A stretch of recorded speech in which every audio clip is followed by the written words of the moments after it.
My son-in-law didn't just max out my credit cards. He stole my name, leveraged my life's work to fund his fantasy lifestyle, and then had the audacity to call me emotional and small-minded when I confronted him. He told me I should be thanking him for the opportunity he was giving me. He thought I was a helpless old woman he could bully into submission. He was wrong. Before I begin, thank you for being here, for being part of this community. If you believe in the power of a woman finding her voice and reclaiming her dignity, you are in the right place. Please let me know in the comments where you're listening from. It means the world to me. Now, let me tell you what they did to me. My name is Judith Pierce, and for 35 years, my life was a conversation with numbers. Not the abstract, theoretical numbers of academia, but the hard, tangible numbers that build cities and shape lives. As the budget director for the city of Atlanta, I was the quiet steward of public trust.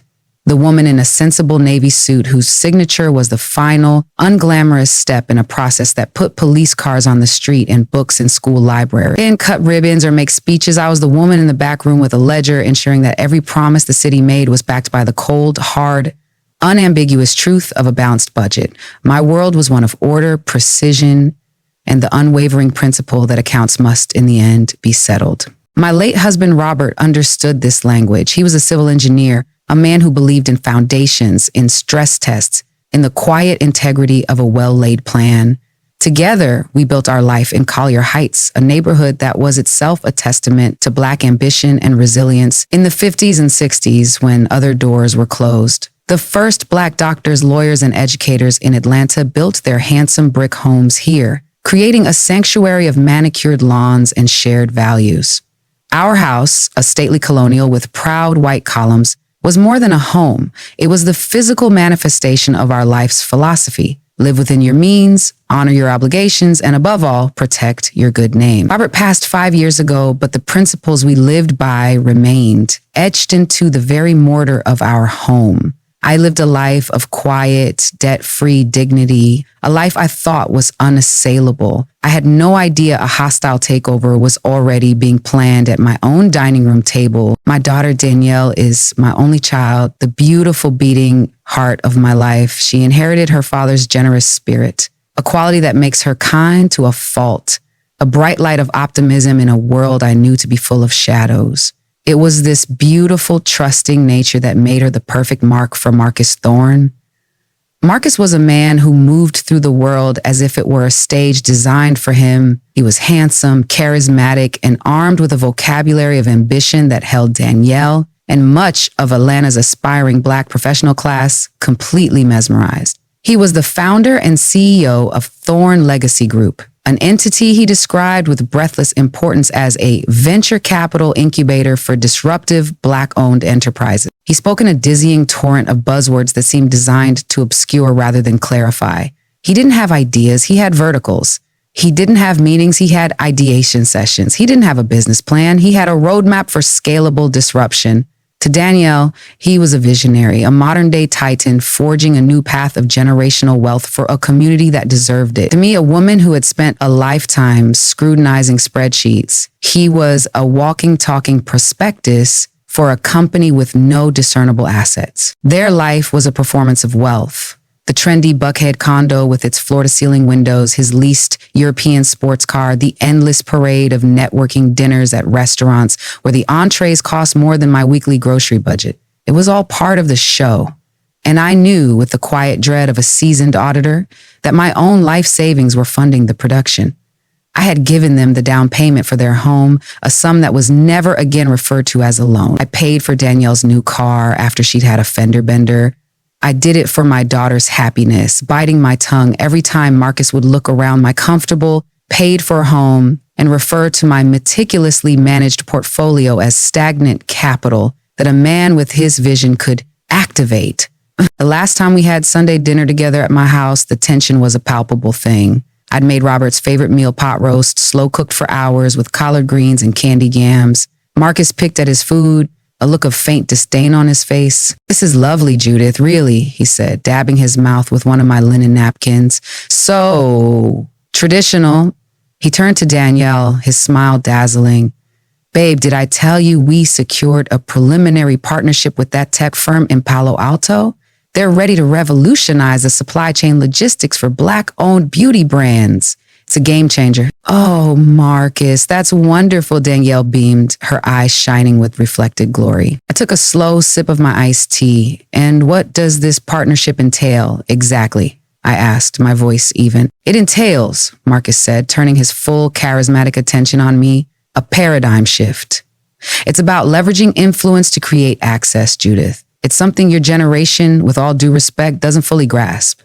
You see wealth as a thing to be hoarded, kept in a savings account where it's losing value every single day. I see it as a tool, a weapon. You have to be willing to take on debt to build an empire. You have to spend money to make money. There's a difference between investment and liability, I said quietly. One builds value, the other builds risk. He laughed, a short dismissive sound. That's the old way of thinking. That's the thinking that has kept our community playing small. I'm not playing small, Judith. I'm building a legacy for your daughter, for your grandchildren. You should be thanking me. I looked at Danielle, who was nodding in fervent agreement, her gaze fixed on her husband as if he were a prophet. In that moment, I saw the truth. I was no longer the matriarch of this family. I was the bank, and my assets, it seemed, were about to be activated. The beginning of the end came on a Wednesday afternoon, a week after that disastrous Sunday dinner. The air was thick and heavy with the promise of a summer storm. I was in my garden tending to my prize-winning azaleas when Marcus's sleek, obscenely expensive sports car pulled into my driveway. He got out, dressed in a tailored suit of electric blue, looking entirely out of place against the backdrop of my quiet, orderly life.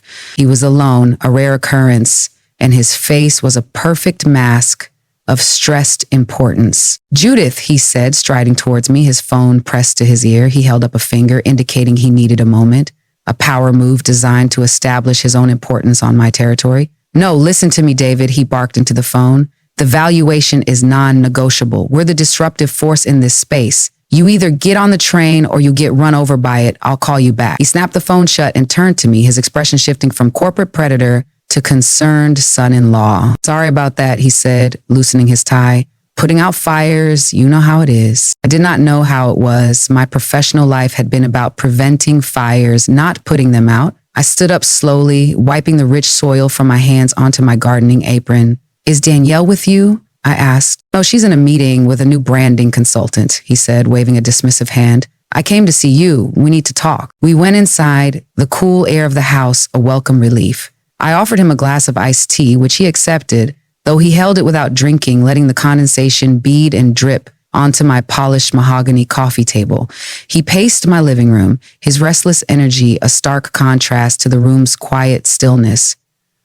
He ran a hand through his perfectly sculpted hair. Judith, I'm going to be straight with you, he began, his voice low and urgent, a conspiratorial hum.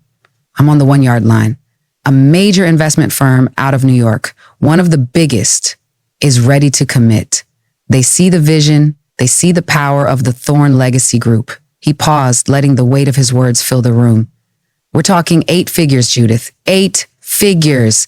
This is the moment, the one we've been working towards. I remained silent, my hands folded in my lap, my posture betraying none of the alarm bells that were screaming in my head. Here's the thing, he continued, leaning forward, his elbows on his knees. The final step, the thing that gets us over the goal line, is a due diligence fee. It's standard practice at this level. A sign of good faith to show them I have skin in the game. It's $20,000. He let that number hang in the air. To him, it was probably a trifle. To me, it was a year's worth of property taxes and insurance, a new roof, a significant piece of the security I had so carefully built. My business funds are locked in escrow until the deal closes, he said, his voice dropping even lower. It's a temporary cash flow issue, a bottleneck. I need to put the charge on your card. I swear to you, Judith, on my father's name, I will have it all back in your account by Monday with interest. The wire transfer from the firm will clear by then. He looked at me, his eyes gleaming with a manufactured sincerity that was almost perfect. This isn't just for me. You know that. This is for Danielle. This is for the culture. This is how we build a legacy that lasts for generations. This is the moment that makes it all possible. He had me and he knew it. He had woven a perfect web using my love for my daughter, my deep-seated belief in community uplift, and my own quiet pride as the strands. To refuse would be to stand in the way of progress. To be the small-minded old woman he already thought I was. To refuse would be to betray Danielle's dreams. Dreams he had so expertly crafted for her. My hand trembled as I rose and went to my secretary desk, my movements feeling slow and dreamlike. I retrieved my wallet, my fingers fumbling with the clasp. I pulled out the credit card, the one with the comfortable limit and the perfect payment history. He took it from me, his touch cool and brief. He didn't just write down the number. He took out his phone, the sleek black mirror that was the source of his power. "Let me get a picture, front and back," he said with that dazzling, predatory smile, "just for my records, to make sure it's secure." I watched, my heart a cold stone in my chest as he captured the images, the 16 digits of my good name, the expiration date of my trust, the 3-digit security code that was the key to my entire financial life.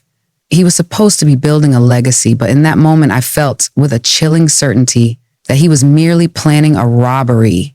He handed the card back to me, the plastic feeling tainted and foreign in my own hand. It was the last honest transaction my name would see for a very long time. The promised Monday came and went, marked only by a deafening silence. On Tuesday, I received a text message from Marcus, a string of emojis and exclamation points. "Wire transfer delayed. Bank bureaucracy is the enemy of progress. Talk soon." It was a message that said everything by saying nothing at all.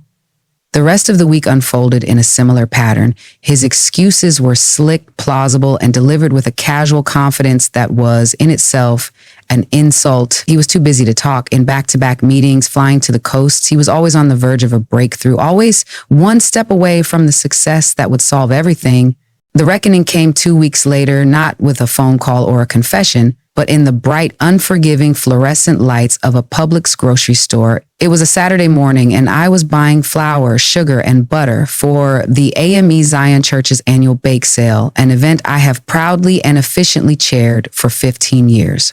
My cart was full of the simple, wholesome ingredients of community and tradition. My heart was full of pleasant anticipation for a day of fellowship and friendly competition over who made the best sweet potato pie. At the checkout, I unloaded my items with a practiced efficiency. The total came to $52.14. I slid my card, the very same card I had handed to Marcus, into the reader. The machine beeped, a hostile, jarring sound. The light blinked, a furious, accusatory red. Declined. The word echoed in the sudden silence between me and the cashier, a young girl with kind eyes who now looked at me with an expression of deep pity. "Do you want to try it again, ma'am?" she asked softly. My face burned with a humiliation so profound it felt like a physical blow. I, Judith Pierce, a woman whose name was synonymous with fiscal integrity, a woman who had managed city budgets in the hundreds of millions, had been declined for a $50 purchase. I fumbled in my purse for cash, my hands shaking so badly I could barely count out the bills. I abandoned my cart, leaving the flour and sugar behind. I couldn't face the other church members. I couldn't face the questions. I fled the store, my cheeks flaming, the judgment of that small, blinking red light searing itself into my soul. I drove home in a fog of disbelief and dread, my knuckles white on the steering wheel. This was not a simple mistake. This was not an oversight. This was a violation. I sat down at the mahogany desk where Robert and I had planned our entire future, the desk that had always been a symbol of order and control in my life.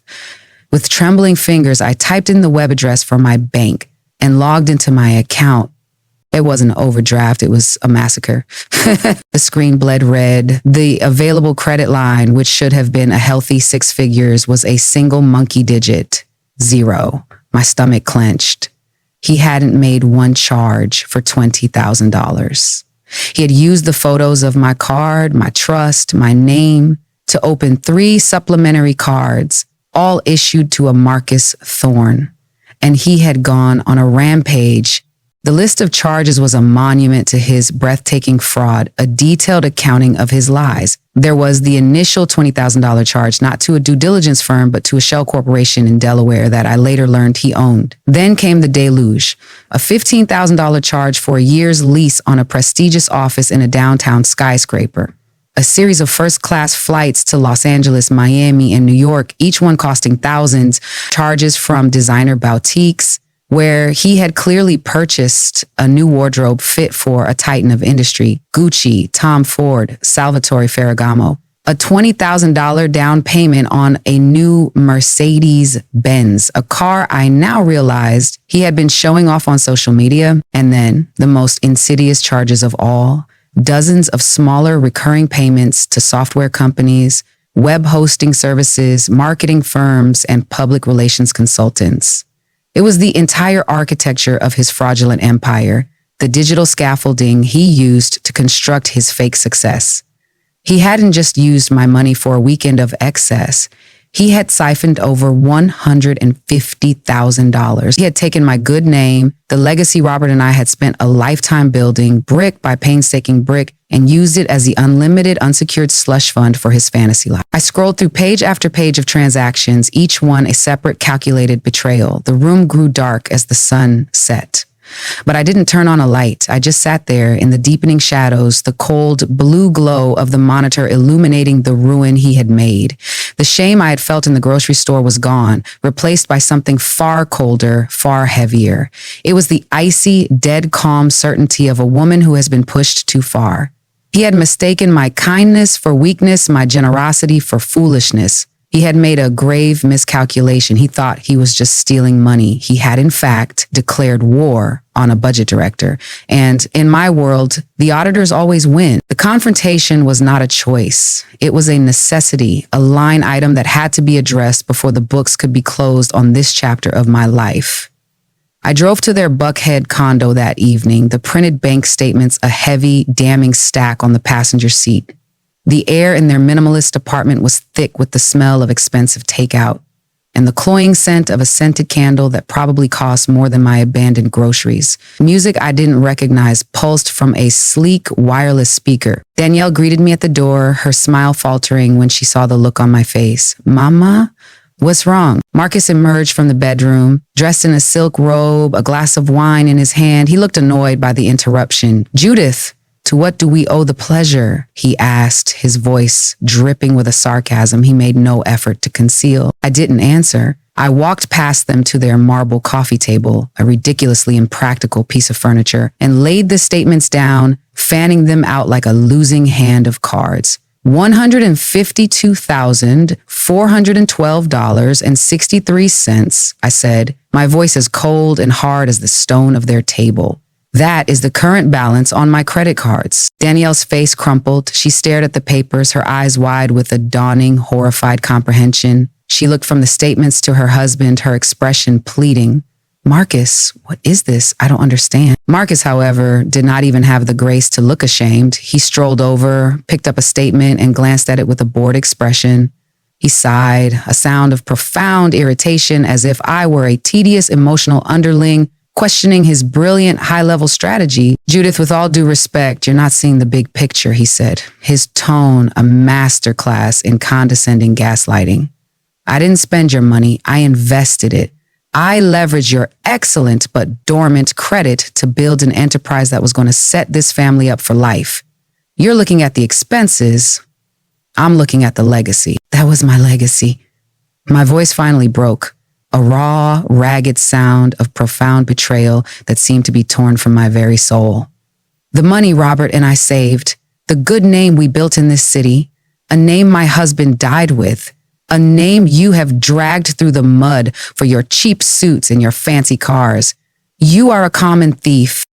You're being emotional, he scoffed, waving a dismissive hand as if swatting away a fly. He turned to Danielle, who was now weeping silently. Babe, your mother is from a different generation. They don't understand the concept of leveraging debt for exponential growth. It's a scarcity mindset. It's the thinking that has kept our community playing small for decades. He looked back at me, his eyes cold and hard. I'm not playing small, Judith. I was building an empire for your daughter, for your grandchildren. You should be thanking me. You gave me access. I used it. It's just business. It's time for the old ways of thinking to make way for the new. His arrogance was a physical force, an invisible wall that deflected all reason, all morality. I looked at my daughter, my beautiful, broken daughter, sobbing on the couch, and I knew there was nothing more to say. I had come for an explanation, for remorse. I had received a lecture on venture capitalism. I turned and walked out without another word. The drive home was a blur. The grief was a physical weight in my chest, a crushing pressure that made it hard to breathe. I had not only lost my money, I had lost my daughter to this charismatic predator. I walked into my quiet, empty house, the silence a mocking testament to my foolishness. For an hour, I sat in Robert's favorite armchair, the grief washing over me in waves. But as the hours ticked by, something began to shift. The heartbreak, the profound sense of violation began to cool. It began to harden. It began to sharpen into the cold, precise fury of the budget director I had once been. I looked at the framed photo of Robert on my mantelpiece, his kind, intelligent eyes smiling back at me. He thought I was just a sentimental old woman, Robert, I whispered to the quiet room. He forgot who I am. He had made a fatal, arrogant mistake. He thought he was just using my money, a resource he felt entitled to. He had been careless. He had used my name. I didn't sleep that night. At midnight, I went to my dining room table, the same table where I had hosted decades of family dinners. I brewed a pot of strong black coffee, retrieved the bank statements from my purse, and opened my laptop. The woman who had wept in the car was gone. In her place was Judith Pierce, director of the budget, and she was opening a new audit. My fingers flew across the keyboard, the clicks echoing in the silent house. I had created a spreadsheet, a document of beautiful, terrible clarity. Column A, date of charge. Column B, vendor name. Column C, amount. Column D, the last 4 digits of the fraudulent supplementary card used. Column E, a space for notes. I worked through the night, fueled by coffee and a righteous anger so pure it was almost a state of grace. Every transaction was a clue. Every charge told a story. The web hosting company, the public relations firm, the software as a service providers, the luxury car rental agency, the leasing company for his downtown office. I wasn't just listing charges, I was mapping his entire fraudulent existence. I was tracing the architecture of his lies. By dawn, the spreadsheet was complete. It was a perfect, unassailable, inescapable audit of the Thorn Legacy Group. He had built his house of cards using my identity as the foundation, and I, the woman he had dismissed and disrespected, was about to pull it and him down into the dust. The document was my weapon, and I was ready for war. Kamsinga, Fadamu Sadit. Fadringa, Faduka, Fedade. Faditru, Feduka, Fedade. Feduka, Feduka, Feduka. Feduka, Feduka, Feduka, Feduka. Feduka, Feduka, Feduka. Feduka, Feduka, Feduka. Feduka, Feduka. Feduka, Feduka. Feduka, Feduka, Feduka. Then the plane landed, and from that day forward, my revenge was not a single emotional phone call to the police. That would be messy, a family drama played out in public, giving Marcus the audience he craved. My revenge was a series of quiet, devastatingly effective business transactions.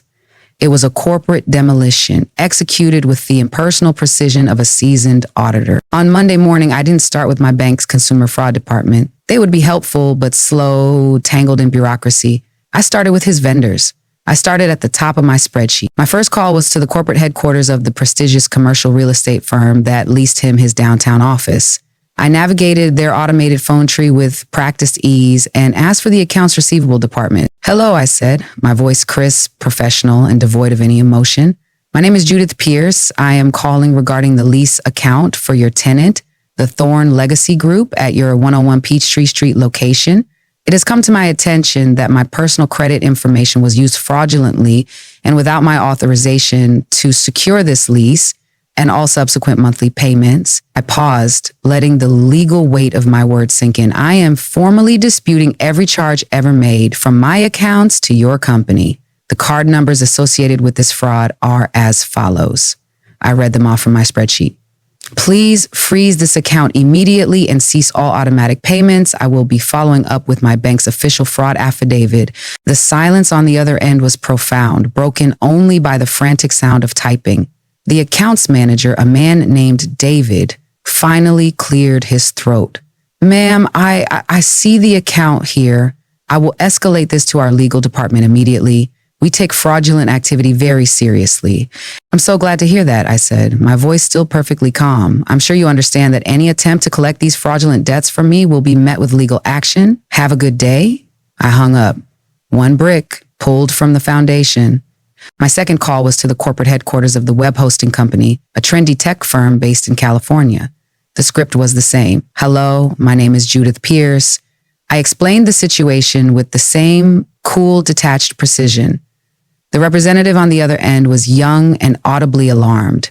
The idea of their platform being used to facilitate a business built on identity theft was a public relations nightmare they wanted no part of. We will be suspending the account and taking the site offline pending an investigation, he said quickly.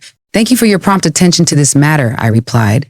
By noon, the sleek, impressive website for the Thorn Legacy Group, the public face of his entire sham, had vanished from the internet, replaced by a stark, brutal 404 not found error. One by one, I worked my way down the list. The luxury car rental service that provided his Mercedes, the software as a service providers that ran his proprietary analytics, the high-end caterer he'd used for a recent investor mixer. The script was always the same. I wasn't a hysterical mother-in-law. I was a calm, articulate victim of identity theft, a prudent citizen meticulously securing her account. The corporations, terrified of liability and chargebacks, acted instantly and decisively. Each call was a dagger, methodically inserted into the heart of his operation. I was dismantling his life, piece by fraudulent piece, using the very system he had tried to exploit. The frantic, panicked call from him came at precisely 3:15 p.m. I was in my kitchen, calmly preparing a cup of tea, when my phone rang. I saw his name flash on the screen and let it ring 3 times before answering. Hello? I said, my voice placid. Judith! What did you do? He shrieked. The smooth, charismatic veneer stripped away to reveal the terrified, cornered animal underneath. My website is down. The landlord just called and locked me out of my office. My company credit cards are being declined. My software accounts are suspended. What is going on? You're ruining me. I took a slow, deliberate sip of my tea, the warmth a comforting contrast to the ice in my veins. Ruin you, Marcus? I replied, my voice as cool and clear as glass. I believe the more accurate term is auditing. I am simply cleaning up my own accounts, rectifying a series of unauthorized transactions. You see, you built your entire business using my name. As the legal card holder, I've merely informed these businesses that I, Judith Pierce, did not authorize their services. It's not personal, I added, savoring the delicious, calculated lie. It's just good bookkeeping. I could hear his ragged, panicked breathing on the other end of the line. You can't do this. This is my life's work. I'll sue you. Sue me for what? I asked, my voice laced with genuine curiosity. For reporting identity theft, I doubt you'll find a lawyer willing to take that case, but you are welcome to try.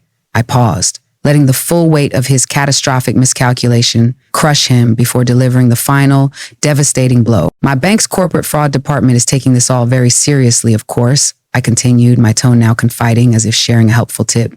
They informed me that when an entire enterprise is funded by verifiably stolen credit, it triggers investigations at multiple levels, state, federal. It becomes quite complex. They have a name for what you did, Marcus. They call it wire fraud, racketeering. I believe they and perhaps the district attorney's office will be in touch. I hung up the phone on his stunned, horrified silence. The demolition was complete. The foundation was gone, the walls had crumbled, and the self-proclaimed titan of industry was buried in the rubble of his own deceit. His empire didn't just fall, it evaporated, vanishing as if it had been a mirage all along. Exposed as a charlatan with no capital, no office, no website, and an active multi-agency fraud investigation looming over him, Marcus Thorn was a pariah overnight. The whispers in Atlanta's professional circles turned into a roar. The ambitious young visionary was revealed to be nothing more than a common con man who had preyed on his own family. His so-called investors, if they ever existed, melted back into the shadows. He was ruined not just financially, but socially. His name, now a synonym for disgrace. 2 weeks after my campaign of calls, Danielle came to my door. She looked thin and exhausted, the bright light in her eyes dimmed to a flicker. She stood on my porch, twisting her hands, unable to meet my gaze. I simply held the door open for her. She walked into the living room, the same room where her husband had spun his web of lies, and burst into tears, deep, racking sobs of a woman whose world had been shattered. I did not say I told you so. I simply sat beside her on the sofa and held her, stroking her hair as I had done when she was a little girl with a scraped knee. He lied about everything, Mama, she whispered into my shoulder when the tears finally subsided. Everything, the investors, the deals, it was all a fantasy. He kept telling me we were one step away, that I just needed to believe in him, and I did. I feel so stupid. You are not stupid, Danielle, I said firmly, holding her face in my hands and making her look at me. You are kind and you are trusting. He exploited that. The fault is his and his alone. Do you understand me? She nodded, a fresh wave of tears spilling down her cheeks. I left him, she said, her voice barely audible. I packed a bag this morning. I can't be with a man who would do that to you, to us. It was the beginning of a long, painful healing process. She moved into my guest room, and for the first time in years, my house was filled with the sounds of my daughter's presence.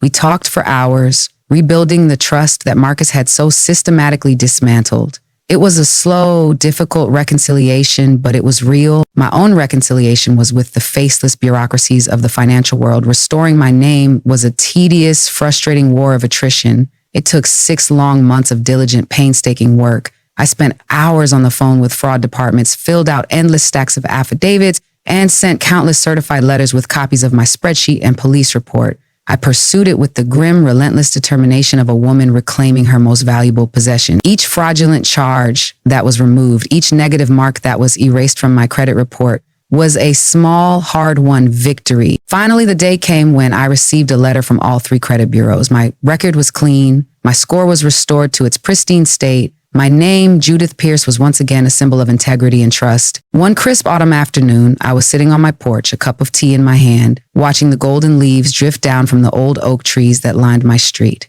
My life was quiet again. The chaos had receded. Danielle was finding her footing, taking classes to get a real estate license, building something of her own on her own terms.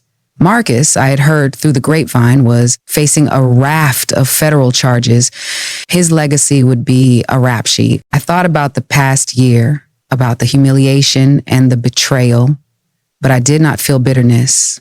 I felt a profound, quiet sense of peace. He had called me an old woman, stuck in my ways. He had seen my prudence as a weakness to be exploited. He had tried to build his future by erasing my past. But he forgot the single, simple truth I had built my entire life on. The truth always adds up. The numbers, in the end, never lie. My revenge was not in his spectacular downfall, but in my own quiet, dignified restoration.